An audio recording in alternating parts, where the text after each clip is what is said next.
రాహుల్ రామకృష్ణ ట్వీట్లు ట్విట్టర్లో కనిపించట్లేదు. ఎవడెత్తుకుపోయినాడు? మీకు ఎక్కడైనా కనిపించాయా? ఎవరు లాక్కుపోయినారు? మీకేమైనా తెలుసా? మొన్న పవన్ కళ్యాణ్ గారిని క్వశ్చన్ చేసినాడు, రకరకాల క్వశ్చన్లు అడిగినాడు. చివరిలో జై తెలంగాణ అన్నాడు. సరే బ్రో, వి వెల్కమ్ ఇట్. నువ్వు ఏదైతే అడిగావో దానికి సమాధానం మా దగ్గర నుంచి ఉంటుంది. నీకు ఆర్టీఐ ద్వారా ఇన్ఫర్మేషన్ కావాలంటే ట్విట్టర్లో కాదు నువ్వు అడగాల్సింది, ఆర్టీఐకి లెటర్ రాయాలి అని చెప్పినాం. ఇలాంటి క్రమంలో మరి బహుశా తన తప్పుని, తను మాట్లాడిన మాటల్ని, తను వేసినటువంటి పోస్టులు తనకి ఏమన్నా తప్పుగా అనిపించినాయేమో నాకైతే తెలియదు. కానీ ఇక్కడ మెచ్చుకోవాల్సింది జన సైనికులు, జనసేన నేతల్ని కూడా కాదు, కేవలం జన సైనికుల్ని మాత్రమే. ఏమైనా పోరాడారా? ఏమైనా కొట్లాడినారా? ఏమైనా సమాధానం ఇచ్చినారా?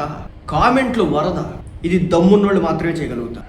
ఇది దమ్ము ధైర్యం ఉన్న నాయకుడి యొక్క క్యాడర్ మాత్రమే చేయగలుగుతుంది. నేను ఎందుకు ఆ మాట అంటున్నానంటే, అదే నాయకుడు అవినీతిపరుడైతే, అదే నాయకుడు పనికిమాల సన్నాసి అయితే, అదే నాయకుడు ఒక వెధవ అయితే క్యాడర్ అలా పోరాటం చేయలేదు.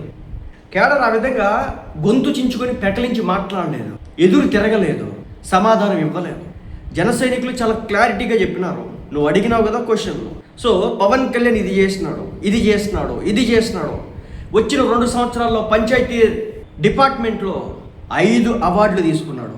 నెంబర్ 1 పొజిషన్ తీసుకెళ్ళినాడు పంచాయతీరాజ్ శాఖని. ఇలా మంచినీళ్ళకి సంబంధించి కావచ్చు, జల్ జీవన్ మిషన్కి సంబంధించి కావచ్చు, గిరిజన ప్రాంతాల్లో పవన్ కళ్యాణ్ చేసినటువంటి సేవలకి సంబంధించి, గిరిజన ప్రాంతాలకి పవన్ కళ్యాణ్ గారి వెళ్ళి వాళ్ళకి చలికాలంలో దుప్పట్ల దగ్గర నుంచి మొదలు పెడితే వాళ్ళు వేసుకోవడానికి చెప్పులు కూడా ఇస్తున్నారంటే అర్థం చేసుకోవాలి. అది కూడా ఆయన స్వకష్టార్జితం. అంటే ఆయన ఎవరి దగ్గర దోసుకుని వచ్చినటువంటి డబ్బు కాదు, స్వకష్టార్జితం. కష్టపడినటువంటి డబ్బుని తీసి ఇచ్చినాడు. అలాగే గిరిజన ప్రాంతాల్లో రోడ్లు వేయడం, ఆదాయం ఏమి రాదు. ఆ ప్రాంతాల్లో రోడ్లు వేయడం వల్ల అక్కడ ఆదాయాన్ని చూడలేదు. డిప్యూటీ సీఎం ప్రజలకి సేవ అనుకున్నాడు. నీటి సౌకర్యం, ఆ ప్రాంతాల్లోకి నీళ్లు పైప్ లైన్ నెలలో అంతెత్తు బోర్లు వేయించి చేపిస్తా ఉన్నాడు. అక్కడ తాగలేదు. కరెంటు చూడనటువంటి కుటుంబాలకి స్వతంత్రం వచ్చి దాదాపు 70 సంవత్సరాల పైగా అవుతా ఉంటే కరెంటు చూడనటువంటి జీవితాలకి కరెంటు చూపించగలిగినాడు. సోలార్ ప్యానల్స్ పెట్టించినాడు వాళ్ళ ఇళ్ళ మీద. ఇవన్నీ చెప్పడంతో మరి మనోడు ఏమనుకున్నాడు ఏమో కానీ, నేను అడిగింది రాంగ్ పర్సన్ ఏమో, రాంగ్ క్వశ్చన్లు అడుగుంటాను, లేకపోతే కనుక మరి ఈ స్థాయిలో అటాక్ రాదు కదా. ఒక నిజాయితీపరుడు దగ్గర ఉన్నాం. నిజాయితీపరుడు ఎప్పుడు కూడా తన దమ్ము అట్లాగే చూపిస్తాడు. ఒకడు క్వశ్చన్ చేస్తే తల దించడు, లేదంటే కనుక స్కిప్ చేయడు. ఆ క్వశ్చన్ని అప్పుడు వరకు స్కిప్ చేసేయడు. దాన్ని ధీటుగా ఎదుర్కొంటాడు. ఈరోజు జన సైనికులు అదే ఎదుర్కొన్నారు. మీరు ఎదుర్కొన్నారు కాబట్టే ఆ వ్యక్తి ట్విట్టర్లో వేసినటువంటి ట్వీట్లు తీసేసినారు. అక్కడితో కూడా ఆగల. నేను మళ్ళీ చెప్తున్నా, మన బొక్కల ముందు మనం చూసుకోవాలి. తర్వాత ప్రభుత్వానికి సంబంధించి బొక్కల ఎదుగుతో కూడా బాగుంటుంది. ఏవో కొన్ని వీడియోలు కూడా తిప్పినారు. నేను పర్సనల్స్ జోలికి ఎప్పుడు కూడా వెళ్ళను. గుర్తుపెట్టుకోండి, ఒకవేళ క్వశ్చన్ చేయాలంటే చేయండి, తప్పు లేదు. కానీ క్వశ్చన్ చేసి ఒక విధానం ఉంటుంది. మీరు గొంతు పెకల్చి అది పక్కన పెట్టి మీరు నాకు సమాధానం చెప్పాలి. ఇలాంటివి అడిగేటప్పుడు ఏమవుతుందంటే, ఇప్పుడు క్వశ్చన్ అడిగినాడు, గొంతు పెకల్చొద్దు అన్నాడు, అదేదో పెట్టమన్నాడు. ఓకే, మరి చెప్పేదాకా ఉండలేదే.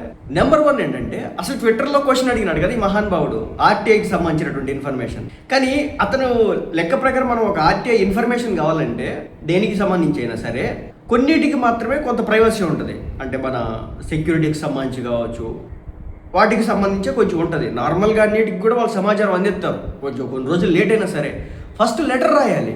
ఈయన గారు లెటర్ ఎక్కడ రాసినంటే ట్విట్టర్లో రాసినాడు. నువ్వు లెటరు మామూలుగా ఆర్టీఐకి రాసి వాళ్ళ దగ్గర నుంచి సమాధానం మన దగ్గరికి రాకపోతే అప్పుడు నువ్వు ఏమనాలి?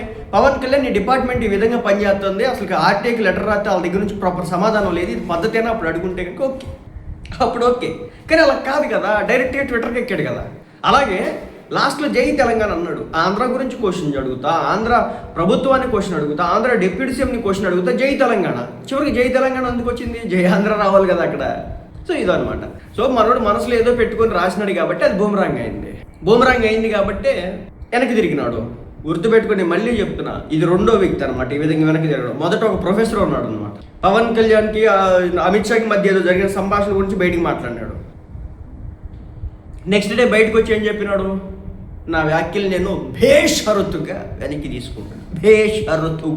షరతుగా వెనక్కి తీసుకున్నాడు. అయిపోయింది. ఆయన ఏమన్నా తీసుకొచ్చారు, పృథ్వీ అంట, ఇంకెక్కినాడు. ఆయన ఏదో ప్రెస్ మీట్ పెట్టినాడు, రౌండ్ టేబుల్ అంట. దాంతో ఒకదంపుడు ఉపన్యాసాలు, చెప్పులతో కొట్టడారు. అబాస్పాలైంది ఎవరికి చివరాఖరికి.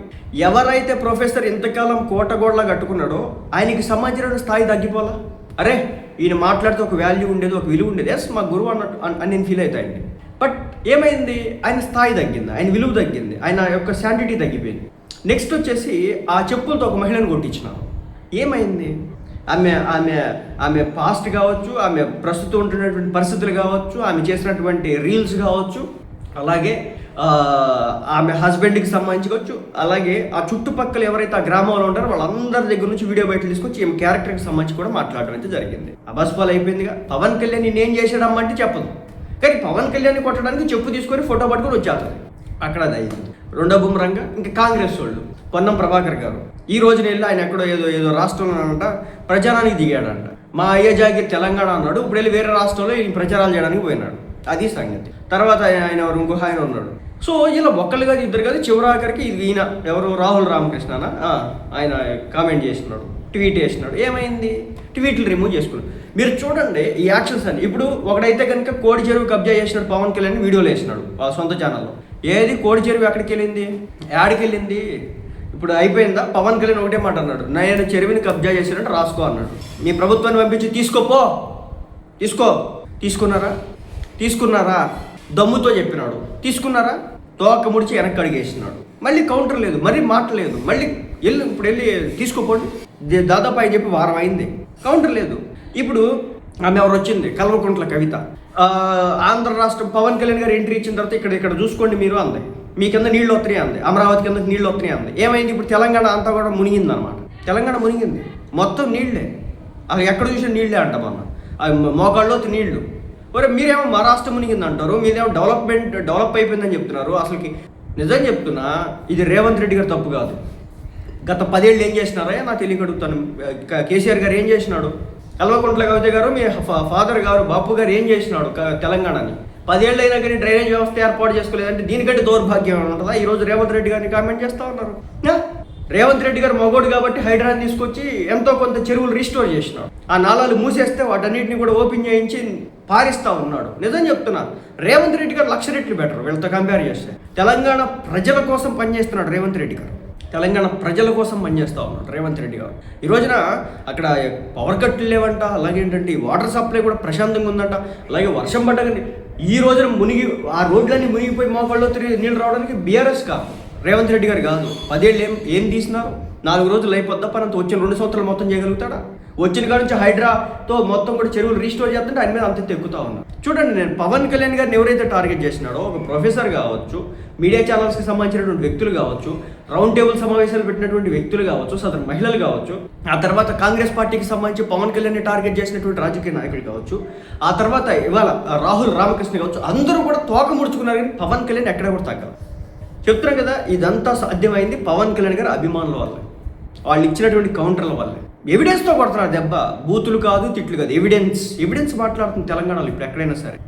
నోటి మాటలేం కాదు, ఇష్టం వచ్చినట్టు కామెంట్స్ కాదు, నువ్వు ఏది మాట్లాడుతావు దానికి సమాధానం ఉంటుంది. మా దగ్గర ప్రాపర్ ఆన్సర్ ఉంటుంది, అది చేసి చూపించారు. దాంతో ఇప్పుడు రాహుల్ రామకృష్ణ ట్వీట్లు డిలీట్ చేసుకుని ఇలాంటి మళ్ళీ డౌట్, మీకు ఎవరైనా తెలంగాణలో ఎవరికైనా సరే మా రాష్ట్రం గురించి డౌట్లు ఉంటే ఆర్టీఐ దగ్గరికి వెళ్ళి లెటర్ పెట్టుకోండి.